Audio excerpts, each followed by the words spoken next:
Hello, classic film lovers. In 1964, 20th Century Fox released Goodbye Charlie, a high-camp fantasy comedy. It's about a callous womanizer shot dead, who wakes up reincarnated as a beautiful woman.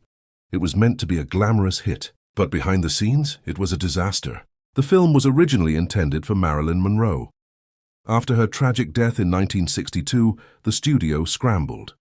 Eventually, Debbie Reynolds was cast, who despised the script, calling it a one-joke story. Director Vincente Minnelli was under pressure. He didn't want Debbie Reynolds thinking she was too crass. Minnelli famously didn't talk to Debbie for most of the shoot, providing direction through assistants. Debbie, known for her upbeat personality, was exhausted by his fussy, demanding style. Actress Ellen Burstyn, credited as Ellen McRae, actually fought with Minnelli on set. According to Tony Curtis, they hated each other. It wasn't just the director. Singer Pat Boone, playing a leading role, later admitted to having a drinking problem. He confessed to shooting some scenes while drunk. Despite the chaos, the film is a visual time capsule. Helen Rose created costumes for Debbie Reynolds that cost a staggering $250,000 in 1964 money. Look closely at the opening scene. That's a young, uncredited James Brolin dancing in an orange polo shirt.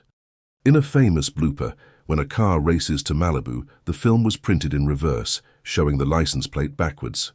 The film ended in bizarre fashion, with the dead man reborn again, this time as a Great Dane. When the film finally opened, it was a critical failure. The New York Times panned it as a bleak conglomeration.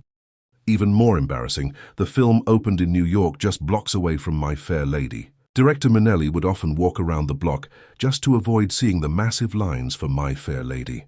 Knowing his film was a flop, Goodbye Charlie remains a fascinating glimpse into the 60s studio system, where high budgets and big stars couldn't save a production fighting its own battles. Thanks for watching.